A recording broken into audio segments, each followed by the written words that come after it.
Good evening. The environment is an urgent issue in our world today, and our speakers are at the forefront working to sensitize people to these issues through writing and outreach. Welcome to Call of the Wild Ecological Writings. We have with us today Sumana Roy, writer and poet, Bittu Sahgal, environmental activist, writer, and founding editor of Sanctuary Asia, and Mazoomdaar, independent journalist, in conversation with Bijal Vachharajani, writer and environmental activist. Before they dive in, here's a brief introduction about each of them. Sumana Roy writes from Siliguri, a small town in sub-Himalayan Bengal. Her poems, fiction, and essays have appeared in Granta, Guernica, Caravan, and other publications. Bittu Sahgal is an environmental activist and writer. He is the founding editor of Sanctuary Asia, a wildlife and ecology magazine based in India. He is a member of the National Board for Wildlife of the Ministry of Environment and Forests. He has been associated with Project Tiger from its inception to propagate the concept of tiger protection in India. He founded Kids for Tigers, the Sanctuary Tiger program, in the year 2000. He has authored numerous books on wildlife, and he writes for both English and local language newspapers and magazines in India. He has produced over 30 conservation-related documentaries. Mazoomdaar is an independent journalist who writes extensively for publications in India and abroad. His investigative reports have influenced national policy making and brought a modicum of accountability and transparency in the functioning of different government agencies. Between 1995 and 2007, Jay worked for a number of news publications, and he currently writes for the Indian Express. Finally, we have Bijal Vachharajani. She was the former editor of Time Out Bangalore and writes about education for sustainable development and sustainable livelihoods. She is now a consultant with Fair Trade Asia Pacific and writes about children's literature and sustainable development. She worked as the South Asia coordinator for 350.org, an international movement that's working on the climate change crisis. She has a master's in environment, security, and peace with a specialization in climate change and security. Bijal has previously headed Kids for Tigers. Welcome to all our wonderful speakers who are doing such amazing work, and over to you. Thank you so much. And thank you everyone for being here. You know, as you heard so much children's stuff, when I was growing up, I grew up reading Jim Corbett, Ruskin Bond, Bittu Sahgal, and now I think there's a generation that is going to grow up reading Bittu Sahgal, Sumana Roy, and Mazoomdaar. So I think it's really exciting to be here with all of you talking about nature writing. So Bittu, let's start with you, the member of the Buddha party, as you like to say. I think what I'd really like to know is, you've been writing about nature for so many years now. I mean, and you've inspired generations in many ways. What does nature writing mean to you personally? Well, an expression of love, I would imagine. It starts like that. And then when something you love gets threatened, then you begin to threaten that, and then you get known more for fighting than you get known for loving. But writing is just a way, I think, of being able to cope with the madness that one sees around. It's like a confessional, you know. You sit down, you feel something, you write something, in the hope that, like spores cast in a forest, they land somewhere on a mind like yours, and then you turn into something like that. Writing is like breathing. I mean, I write every single day of my life. Wow. And, you know, Sumana and Jai, both of you write about nature, but in very different ways. Like, Sumana, I've been reading some of your works over the last few days, and I've been completely blown. And your book is just out, and all of you should buy it. It's over there. Actually, everyone's book is there. Tell us about the book, and also, I know you're very uncomfortable with the word nature, so we'll come to that later. But just tell us about the book and a little bit more about your writing. Uh, it's difficult for me to talk about nature writing because it's a category, as you know, I don't believe in. I'm very happy to be here and very grateful to be on this panel, but I'm slightly uncomfortable to be on a panel that's called Call of the Wild, because how we understand the wild as something that is ferocious and fierce, and something Bittu does so well. I write about. You're right. Your subject matter, I meant, not you. Fortunately, I write about things that are not wild. Who's ever been scared of a tree? I write about plant life. So, no one's ever looked at a tree and ran away the way we look at a tiger and, we run away, for instance. So my discomfort, this book was triggered by this because I felt that, Matthew Hall, for instance, in his book called Plant as Persons, describes this as plant blindness. All of you will go home tonight. You will remember the person who sat on your left or right. You'll probably remember that I wore brown shoes. But I don't think any of you will remember the nature, the character, or the names of the trees that you see here. You will see that there's a cat moving around. You'll probably remember that too. So we are not used to remembering things that stand still. That's the nature of the wild. So it's a category. So nature writing is not a category I'm comfortable in, also because I feel that it exoticizes things. It's like food writing or travel writing or sex writing. So just as you have a bad sex writing award, someday there might be a bad nature writing award. So it's a category I'm not very comfortable with. I think I would just think of it, writing about plants is as joyous as writing about my grandmother. So something like that. And so, Jay, over to you again. I think just before this, a friend and I were talking about some of your latest reports. And your writing in that sense is very different. It's very much rooted in history, context, and what is happening. So tell us a little bit about your sense of nature writing in that. I have the advantage here of being the only non-writer in the panel, so I will use that. I write because I have to write. It's my job. It's not because so much of exploration or love or attachment. But before that, I would take an opportunity because this was a very interesting question that both of them answered. And I was thinking about how do we look at it, nature writing. So first of all, we need to think about what's nature. Is it something external that we need to go out and experience? And that is something probably many of us have a problem with, because we think that we take a trip to Tiger Reserve or a hill station or a coastal city to experience nature.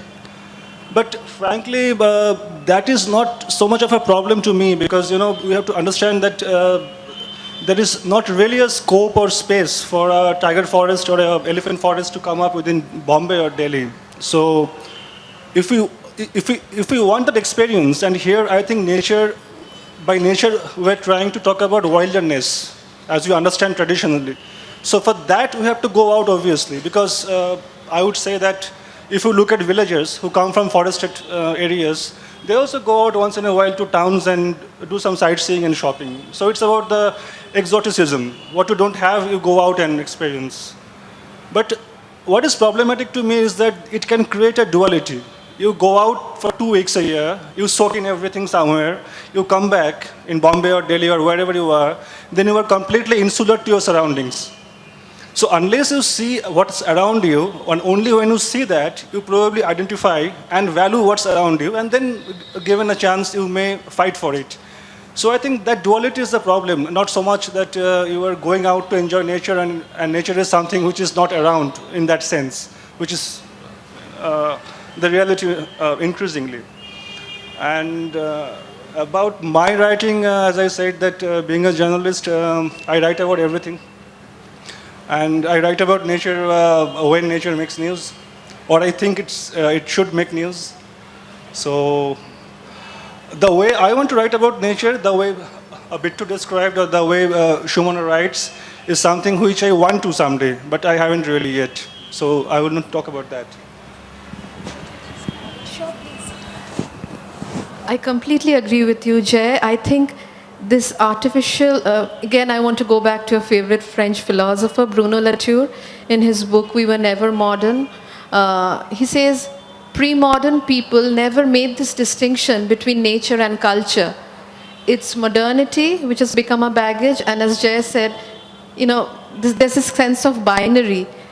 I think the discomfort that all four of us share here, and I'm presuming this on behalf of the three of you, is that, thinking of nature studies on nature, let's go to the doers, as we say in Shiliguri, where I come from, it becomes a weekend activity.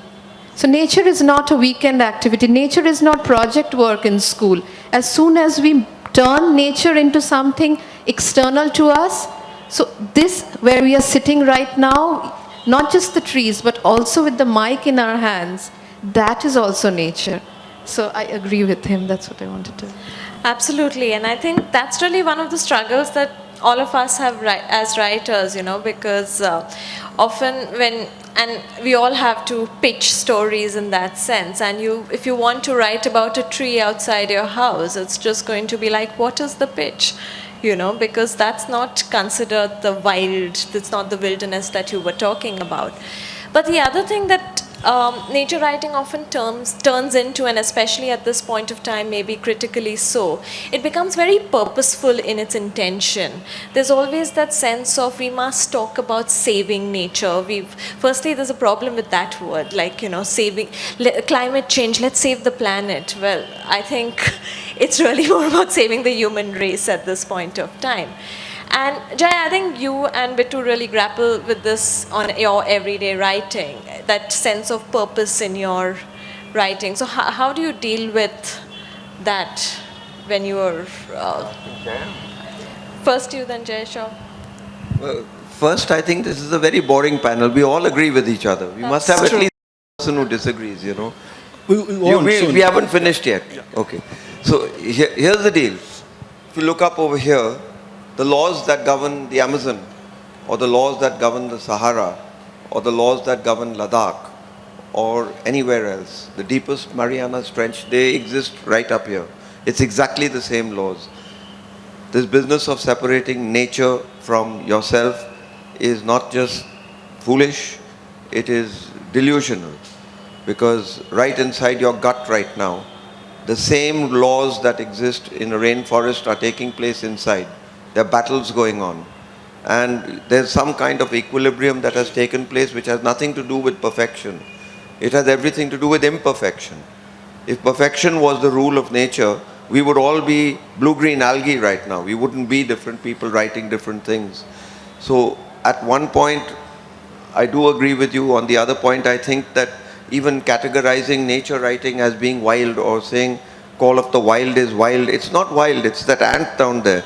There are spiders, there are ants, there are voles, there are rats, nobody likes cockroaches. Actually, most of you guys over here, it's too late. My constituency is average age is 12 years old. So you're not really my constituency, but let me tell you this, that when we do pre-primary lectures, for pre-primary kids, when we do lectures on climate change, they understand it like that. There's no trouble getting to them to understand what the problem is. It's only when we've come and built these castles around ourselves of personality, of niches, of different things that we like to believe we are including, but we are actually excluding everybody else. The moment you introduce a touch of humility, which I believe can only happen when you're forced to be humbled by somebody who beats the shit out of you, or you're humble when you go out and you sit in a rainforest and wonder how on earth is everything working. I had nothing to do with this. I'm just such a small speck. Or you go diving in the... Sid, when you've been out over there and the winds are 80 knots and 90 knots, and you're in a little boat going up and down. Believe me, humility is force-fed. But the good thing about nature is that if you surrender and if you accept that you are just that little speck, then while you're force-fed with humility, it doesn't dent your ego in the least bit because you're not in competition. And if you are in competition, then frankly, you're dead. So.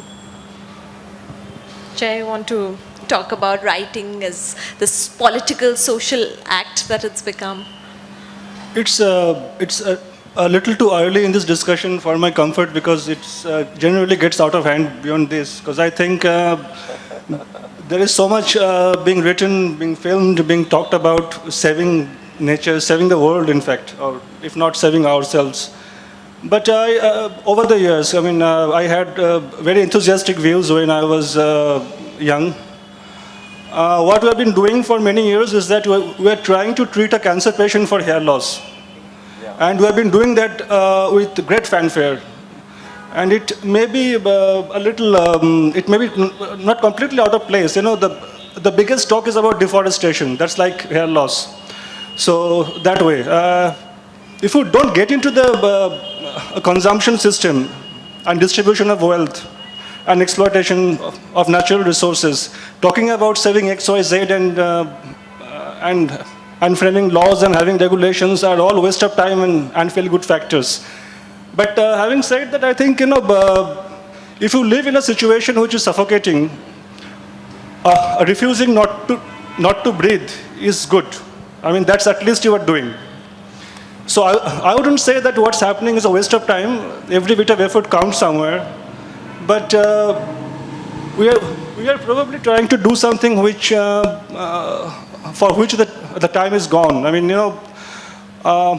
By sticking a plaster here or one splinter there, we can't save the situation. Because if I can take 2 minutes, some young kid, I am not at all good with them, but he came up with this question that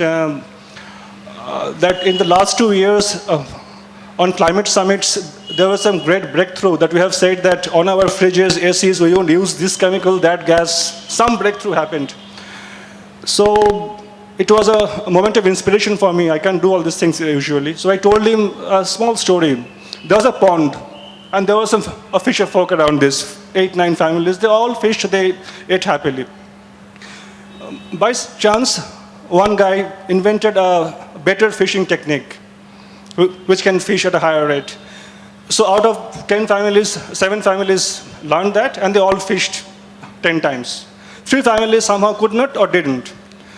So after 10 years, when all these 7 families fished a lot, ate a lot, made a lot of money, they had not much to do, not all of them. So one day, one of the family members said, this is not sustainable. So we reinvented environmentalism. So they said, we have to do something. What do we do? Okay, the extra fish we harvest,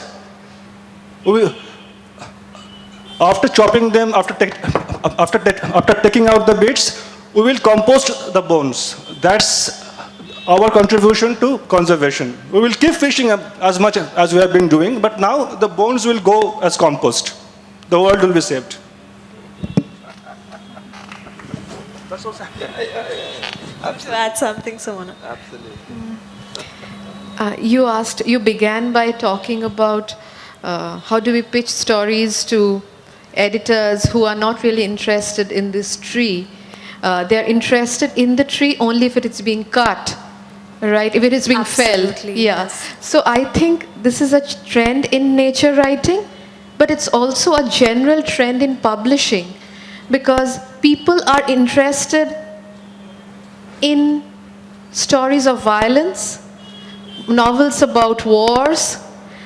No one is really interested in, as I said, to go back to the analogy of our grandmothers, because they are not, because violence is very sexy. Violence sells, as we see on bad television every evening. I think one of the things that, as you said, save the, so you have to have a save the mission, or you have to be someone I cannot be, like Bittu Sahgal, who is an activist and a writer. So it's possible for a nature writer or a writer to write about nature without the save the categories, without being an activist, just in an ordinary way that I would write about the sky or her sari. I think that is a trend that needs to change, because one of the things that is attractive to publishers and that has become the trend that I find difficult to accept in publishing is we seem to be, to go back to her question, we seem to be interested in nature writing only when it is apocalyptic.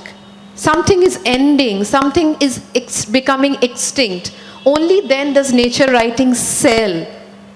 We've never read, none of you here, neither have I, read a very good book on grass.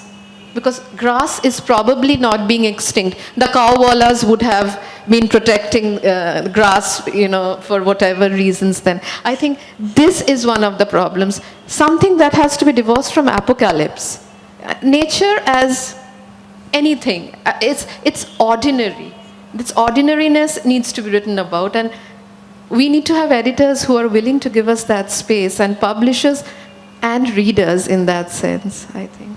But I do think that in that sense, your book is a triumph for exactly that. And, we had that beautiful book on trees that came out last year, The Hidden Life of Trees, which again talks about this beautiful communication system of trees. And it was such a wonderful book. So do you think that slowly this trend is changing, that maybe research has shown that apocalyptic writing doesn't work anymore? No, everyone switches off when you say, oh, climate change, you're dying, tree is dying. Do you think there is a shift? Sorry. I think apocalyptic stories, because of the way they are being pitched, and because it's like bad television, is like the neighbor beating up his wife. You hear the cries, you close the door, and you think you've done enough. Or maybe advise your neighbor's wife, the neighbor, the next day. You mentioned the hidden life of trees. If you notice, and I'm talking about plant life, the book you mentioned is The Hidden Life of Trees. In the 70s, you had this series going on, The Secret Life of Trees, The Secret Life of the Seed, The Secret Life of the Root. So you see, as if this is some secret that needs to be unraveled. So nature again is being pitched as a thriller, as if something that needs to be discovered. Only then would it appeal. So I think in case of plant life, the tenor of, and I agree with you, the tenor of the writing is changing, because this sense of the invisible being made visible to us, whether it's communication or look, this is what happens to the sea, and you never get to see it with your eyes. This is with time-lapse photos and things like that. So because you asked me about the book, this is where this impulse came from, to talk about plant life in a way that I could talk about you, and then positing. It also came from a very personal space, as I was telling my friend a little while ago. It came from the fact that I was going through a time in my life where I felt the need to reject the social, and I wanted to see whether I was being stupid, as always, and I wanted to posit the social onto the life of trees, and that threw up the ridiculousness of the social. Things like marriage, loyalty, and the way we define it socially, law, justice, these things. These were the things I was trying to look at in the book. But Bittu, you, I think, straddle both worlds. You've got Sanctuary Asia, where you talk about the urgency of what is happening. But you've also got your books, as well as Sanctuary Cup, Kids for Tigers, where you talk about just the sheer beauty of nature and, what we were talking about, the everyday part of nature. And how difficult do you find it straddling these two worlds, without getting depressed? Bijal is not difficult at all. I don't find any dichotomy, I find no difficulty. First of all, I do find a stratification. I said that my constituency is 12 years old. The thing with 12-year-olds is that they're very dismissive of people. They can tell a falsehood when they hear it. So there are two things. when you write to young people and you communicate to them, you have no right to burden them with problems for which they can't solve it themselves because you traumatize them. So here's the situation in terms of this dichotomy that you're talking about. When I write to children, I tell them simple things like a story I was telling you I wrote was Playtime in Paradise. We're all primates. Primates learn by play. And the school system that you see right now is actually teaching you to be another cog in the wheel or a brick in the wall. So it's completely and absolutely different to the way nature wants you to work, does work. I also, as I said, with children you can't tell them a lie. You can't say la la la la la, everything is fine, the butterflies are flying, the trees are wonderful, everything is great, when in Kaf Parade they've knocked off this and they're going to knock off more. And yet, how I deal with it with kids is it's like religion for me. That if you don't fall in love with something, if you don't understand it, if you don't appreciate it, if you don't need it, why will you be concerned when somebody takes it away? Any one of us, if somebody comes to your house and wants to kidnap your son or your daughter and you fight, pick up the nearest thing and hit that person, are you an activist? Because you're doing that? Because somebody is trying to take your child? Well, that tree is my child. So, with kids, I tell them the truth, look, there's a problem, but listen, if you cut yourself here, how did this cell and that cell know precisely how to get together? If I peed in this glass and it evaporated and came back down, I could drink it. If that's not magic, what is it? So what we envelop children with is the magic of nature. You don't need magic on stage. Everything is magic. And trees, let me assure you, they are the most aggressive life form on earth. And apart from that, I would strongly suggest to people here, go into Mr. Google, just ask him, type in the sex life of plants, and you'll find weird things that you never thought about, you know. So the point is just this, that there is nothing in nature that hasn't been experienced before, a problem that has arisen, a problem that has been solved. It's just that we guys elevated ourselves, we appointed ourselves to some kind of elevated position, and within us there are some people who wear no clothes, but everybody with the usual chamchagiri says, "Hey, I love your coat, I love your hat, I love your crown." I write aggressively to people who don't wear, about people who don't wear clothes, but even when I do that, I have fun. So I don't think that anger is something that can stay too long, and I don't think that India is a country that really needs to be taught a lot in terms of attitudes. I may not like what you do, but I love who you are, and that's how life goes on. So I'll write as aggressively as I have to, as I would fight if somebody came to attack somebody that I loved. But believe me, the celebration of everything, those noises out there, if they were to stop suddenly, you'd hear a cricket somewhere, you'd hear a nightjar. Even right here, in all probability, there's a little warbler that has come somewhere from Kashmir. And it has probably come to the same grove of trees. We don't know how.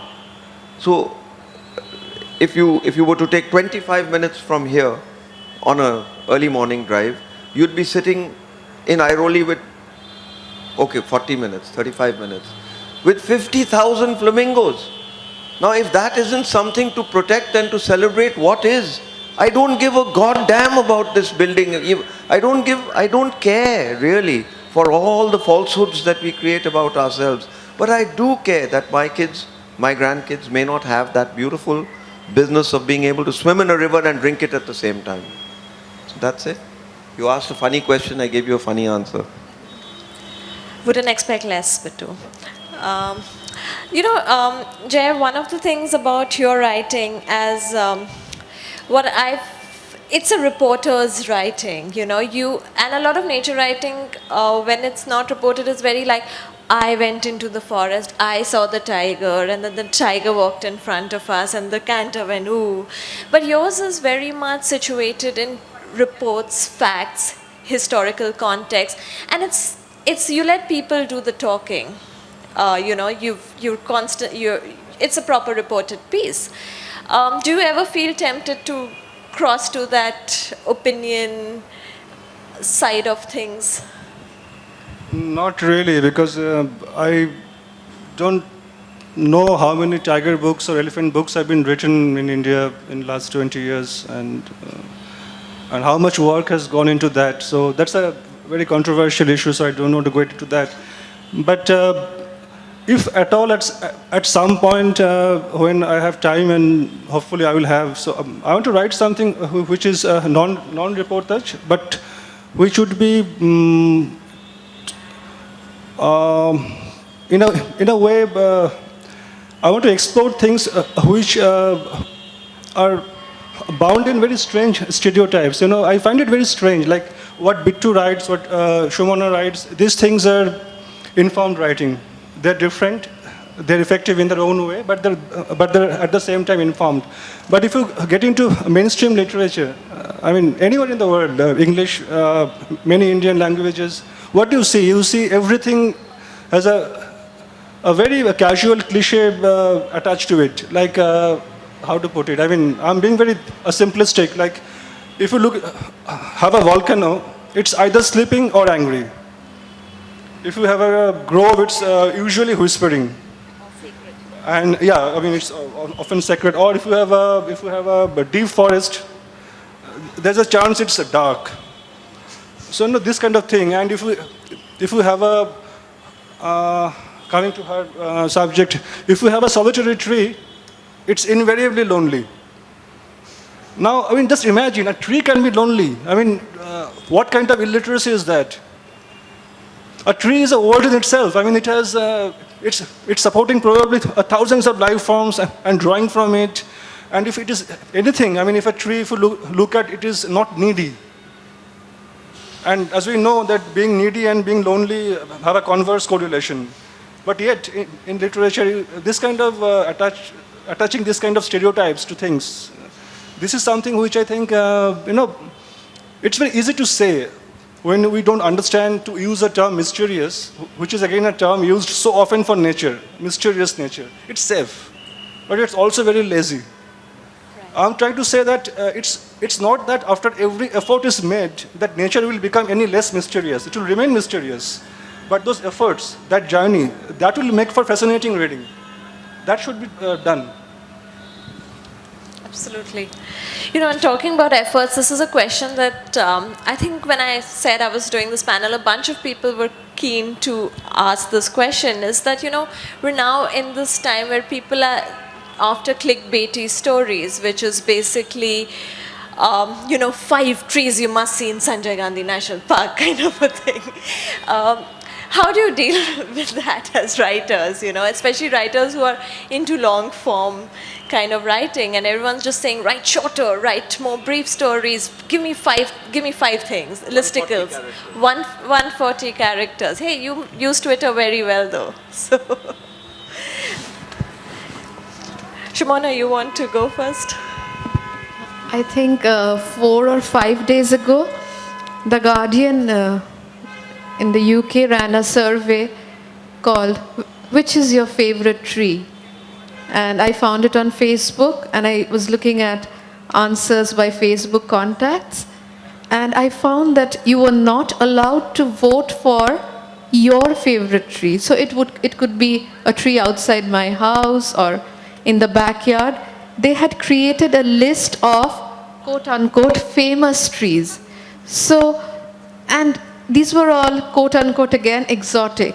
So you see the trend there for exactly what you were talking about. Something has to be special.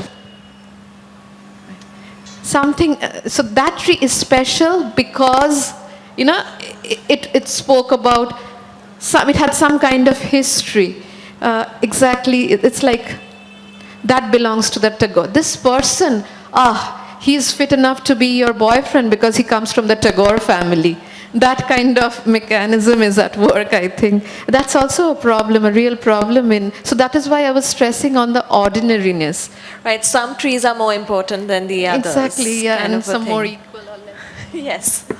Bittu, how do you feel about this whole evolution in nature, in writing that's happening, and where does nature writing really fit into this?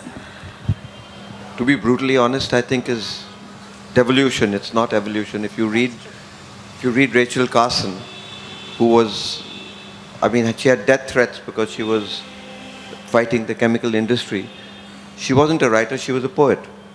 If you read Darwin and you read about just one tangled bush that he wrote about, the complexity of that. When you write without trying to impress your colleagues or your contemporaries, suddenly poetry emerges because you're talking simplicity. And I don't know. I mean, I think that right now everything has a time. I used to write in the 70s and 80s about treks that I would take to Kashmir and things like that. And I still write very less frequently about things like that. But when you look around you, Jay, when I talk to kids for 35, 40 years now, I've been telling them that, look, nature isn't slipping through your fingers, you're slipping through nature's fingers. And the other thing that I have been telling them consistently is that,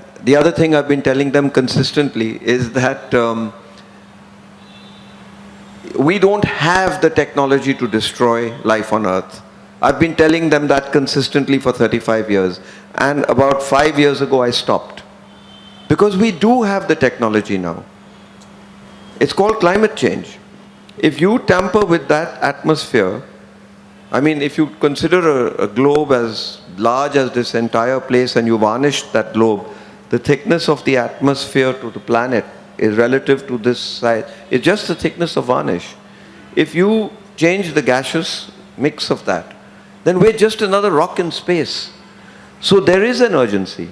I don't think that like the diversity of a forest or a diversity of the oceans or the diversity of a pond, you need a diversity of writers, you need a diversity of fighters, you need a diversity of thought, you need to have the villain, otherwise how are you going to have a hero? So please believe me, when they want to link rivers, we're going to make them into villains because they're stupid. I'm being very polite. They're looking for that 10,000 crore contract, that 50,000 crore contract, and he's taking it from my kid. He's borrowing this money from the World Bank and places like that and saying, I'll build these castles in the air. So there is an anger as well. And I keep the wolf inside me when it comes to talking to 12-year-olds. But when it comes to talking to prime ministers and chief ministers and things, I don't see any need to keep any wolf inside. Because if at the age of 69 I don't speak, what am I going to do? Whimper when I'm dead? But, and Jay, I'd love to hear your thoughts on this because, you know, all of the kind of writing, it's a lot of complexity. Like there's so much of complexity in something as, you know, what happened in Ranthambore and Machli, for instance, or any other subject, the interlinking of rivers or whatever. But the thing is that there's this constant need of simplifying the things, you know, you want to, like, this is where the listicle kind of language comes in. How do you deal with that? Or you don't? See, as a thumb rule, if you understand something yourself well, you write simply. If you don't understand it very well, then you use a lot of jargons. That's the thumb rule. Yeah. It always happens. And second thing is that you also understand that sometimes in our kind of writing, we write, if we can write generally that appeals to both readers and policymakers, that's great, nothing like it. But sometimes you have to decide that who is our audience. I mean, do you want to make 1,000 or 1 lakh people respond to a cause, or you want to make something happen at the policy level? So sometimes that needs a bit of tinkering. But broadly speaking, you know, media, I mean, my folks, the way things are written are mostly, I mean, we're all guilty of second-hand reporting. And that's pathetic because it's happening in all fields. There is no money, no sanction for going to the field, do things on our own and check. And you would expect that things would get better over the years, but if for the last 20 years, of which 10 years I've been doing this, I think across the board the funds are drying up and most people can't afford to and also don't want to. It's a hassle to go and find and figure out. If you get a press release from somewhere, it's much easier to do it. So generally the trend now is to do second-hand or even third-hand writing, which In fact, research shows that when budgets are being cut, the first department to go is the environment department if it existed in the first place. But with that, you know, there are a lot of, in fact, a lot of green people in this nature, people in this audience. So let's just open it up to the audience for questions. And I see one hand going up already. So, hello. I'm a journalist with Hindustan Times and I've studied biochemistry. So after I finished my master's, everyone was deciding, you know, what to do for their PhD. And somehow everyone wanted to do cancer biology or something that sounded fancy. I just want to understand that the reason why a lot of people don't take up research in environment biology, say understanding the social behavior of honeybees or wasps, is it because we don't write enough about it? I mean, we don't make it sound that exciting? Or is it because there's no money? What is it? I'll put it like this, that if you write on how to save honeybees for the value of their hum or the color of their bodies, the chances are you'll die poor, you know. But if you write about honeybees, like how you can make $1 million by getting the honey. So at the moment, money means everything, you know. And it's very sad that that is the way it is, because I would like to see you write more about the things you want to write for. And I have a friend called Claude Alvarez who actually set everything right, simplest of ways. He said there are two ways to get rich. One is make a lot of money and the other is I don't want an effing thing, you know. So the more you want, the more tired you become. And if you have that confidence in yourself that this is what I want to write, and an editor tells you I'm not going to give you that space, another editor will give you the space. And now you've got that disruptive thing called the internet, you know. So use that and trust me, if you're good, you'll be found. Because there are such shit writers around that if one person is a little better than shit, that person is going to be discovered very fast, and I'm presuming that's you.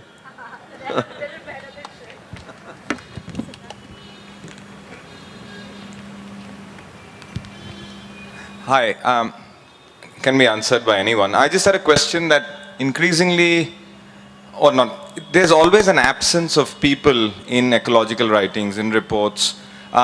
If there's a mention, it's either the saviors, so either the forest guards or the conservationists who are in that spectrum, or it's the victims, or they are victimized for sort of destroying the reef if they're fishermen, or, you know, poisoning the tiger if they are living on the buffer zone. So where's the responsibility that as writers that you see that we, talking about the duality of nature, because it's easy for us to look at nature as being in Ranthambore or being far away. But what about the people who've been living there for generations? And is there a responsibility to include stories that talk about nature as being an intrinsic part of most people's lives who are not in cities? And therefore sort of trying to diminish the duality through that means of making that there aren't wild spaces. There's been people in the Amazon tribes living for centuries. And that just because you happen to trek through on a grant and see a tribe, you've not discovered something, they've been there for many generations. And therefore, wild is not absent of people. There are people in there. Yeah, I mean, it's an obvious problem because for last 200 years or so, or maybe a little more, not only in India, but world over, green writing is either imperial or Arcadian. So it's very clear, the divide. And the small bits which come from the people, that's not really highlighted. And in India also, you have this lobby that wants tigers to be saved, but not people. There was a huge divide some 7-8 years back. with a full-fledged fight going on in different forums.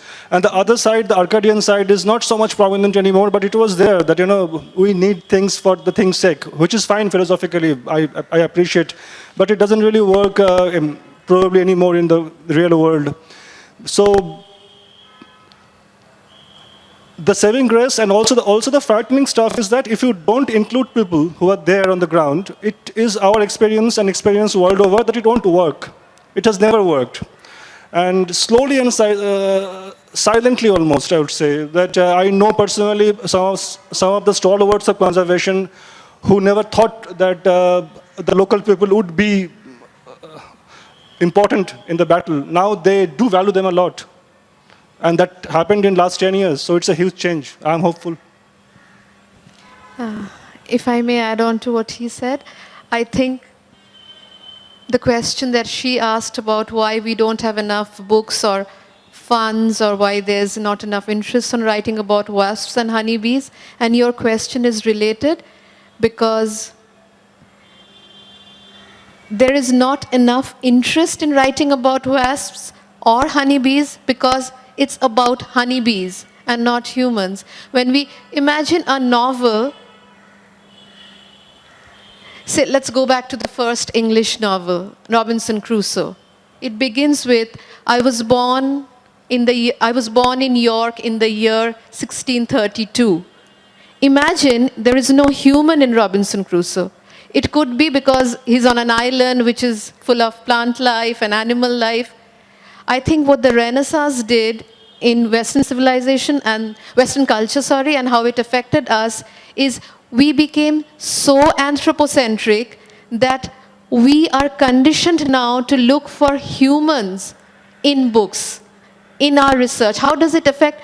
This is important because we need to save honeybees because we need to have them as pollinators, and we need to have them as pollinators not for nature per se, but because it is important for humans. I think the problem is with this anthropocentric nature, and I have tried to fight this myself, but I can't really think of a solution. Even when anything that we try to save is for our sake. So I think this is what you were asking about, our interest in anything that excludes the human. So you said whether we are writing about them as victims or victimizers, villains or heroes, comes from that space. Isn't this what you meant? Well, my question was more, so if I go diving to Indonesia and I see beautiful tropical coral reefs, I feel, that's something I love, I need to protect, it needs to be there, bomb fishing is bad, dynamite fishing is bad. But I come back to Bombay, I walk down in one of these days in the intertidal zones, and most of the coral is all gone. What is there, I don't feel a connection to, because I feel that there's the community fishing who's there, they've had that reef for years, and perhaps we in our lifestyle have driven them to a place where that reef has, it's reached what it's reached. So that was my saying was that, we are talking about conservation stories by talking about something else that needs to be saved. But what's here with the people very often gets left out of the narrative. It's, for example, my work in the fishing industry. I looked at the deep sea fishing for years as an activist or looking at illegal fishing. It was these bad industrial distant water fishing vessels. In the last 2 years, it's shifted around in saying that's being driven by the exploitation of people who are on those vessels for 3-4 years. And those stories, when told, very often become victim stories because, one, they're easy to sell. Or stories from my side when I was an activist, because that's the conservationist side of things. But there are people who every day have interacted with the Chimbai Reef, with the Kafparid Reef. For example, Mr. Pradeep Patade, he's been walking off Chowpatty for the last 25 years, where the Shivaji statue is coming up, there's a colorful reef there. So his engagement with that is very different again.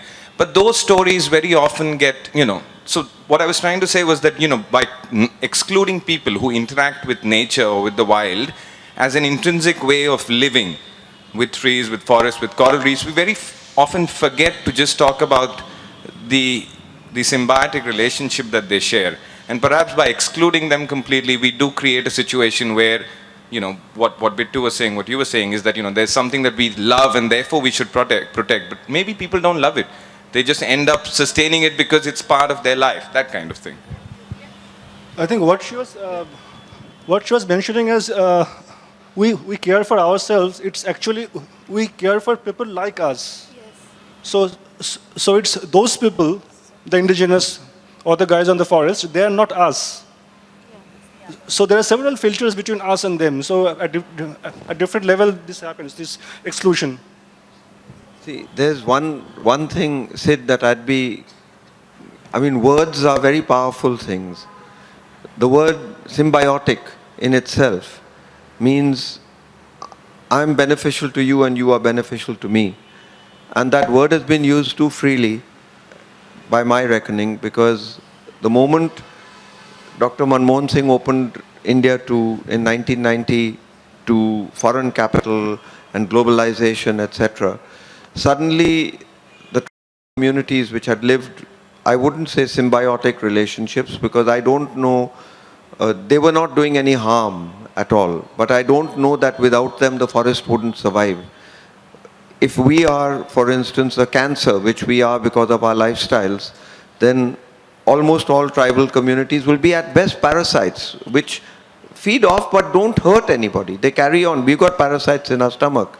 That's one point I'd like to make. The second point I'd like to make is that right now, Jay, if you look at the Forest Rights Act, and the division was not accidental. The division was very purposeful. The lessons were from the East India Company. The connections between human rights groups and environmental groups were so strong that there was no way that the financial exploiters could have broken that wall. So they created divisions. How did they create those divisions? They gave you preferential access. They never gave it to me. They made sure that you went to the strategy was simple. Either you buy somebody over. If you can't buy them, you discredit them. If you can't discredit them, you separate them. If you can't separate them, you murder them. If you look at the number of people who have been killed because they've come in the way of a project here or a project there, it's rising. It's not just in journalism, it's in the environmental front, it's in the RTI front. So I would yet say that, if you, despite all this, I just go on a little aside, I was at a meeting 20 years ago, not far from here, and lo and behold, it's the Dalai Lama who was addressing this group, and I was there as the seat warmer or something like this. But the meeting started 15 minutes late. So we were there. I was speaking with His Holiness the Dalai Lama, and he was talking about China, how billions of dollars of timber have been taken away, that's financing their industry. And I was talking about what's happening to our forests. And then the bell went ting. And the meeting came to order, and I felt a small tap on my shoulder. So he says, it's your duty to be happy every day of your life. You were given the gift of life. Don't allow guilt, anger, resentment, jealousy to take away the gift of life. It's your duty to be happy every day of your life. If you ask me the greatest challenge in writing today, how do I write about what I write and stay happy? I don't know how to do that. I do know how to do that because I'm forgetful, But having said that, I'll say this, that if Martin Luther King had gotten up and said, I have a nightmare, I don't know who the hell would have followed him, No, there is some tradition in some cultures, in the like Japanese, they even if after so much, opposition to their fish eating, mainly whales, which has become now endangered species, and the Chinese they have a belief in the medicinal value of the tigers. So how do you, this Japanese cultures and Chinese cultures, how do you change their belief in these traditions of using this type of animals which are now getting endangered? I had a fairly amusing but not very pleasant exchange recently in Johannesburg at a CITES conference where we were talking about rhino horn, and we were talking about all kinds of things, and aphrodisiacs, and tiger bone, and tiger penis soup, and this and that and the other. So I told this group of delegates from China who were talking about TCM, traditional Chinese medicine, that look, the only aphrodisiac is that either the man or the woman change your partner, you know. Nothing else will work, you know. So why are you killing my tigers off, you know? So it was amusing, but they were not amused, you know. And the truth is that you cannot change some people. And there's another huge abode at the recent meeting that we had, the FIAPO meeting. There's a huge another divide that people don't talk about, but it's palpable between the animal rights people and the species rights people. And that's also not very, it's not accidental. Some of it is real. But the moment you divide people, like somebody said, T24 must live. Doesn't matter if the guy has gone out and killed 4 people. He must live. So guys like us, T24 was a tiger that normally tigers come up and they do this and then they slink away. This fellow would go behind the guys if you found him in deep jungle, and he would produce a neck bite. A neck bite is a killer bite. There's no question of your discovering the tigers there. So the guys wouldn't go out. So now this became a huge issue. And strange things, Jay, strange things. We run a program called Kids for Tigers. I don't think that as many people have come out on the street for the tiger, marching on the streets, other than political parties, compared to the 1 million kids we have. But after that, the only people I know who came out for the tiger were these T24 guys. And nothing I could say could convince them. There are many of them convinced now that, so these are complex things, you know. These are not easy to solve. But if we separate ourselves as much as possible, if we want to build bridges, I think it would make us happy. The Dalai Lama's thing would come true.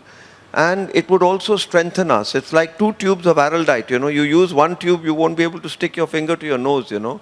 But you put the 2 together, you'll probably stay that way for the rest of your life. So, you know. Thank you very much to our panel for their very hard-hitting and honest conversation today. I think they've given us a lot to think about. Thank you, audience, for staying and for engaging, as always.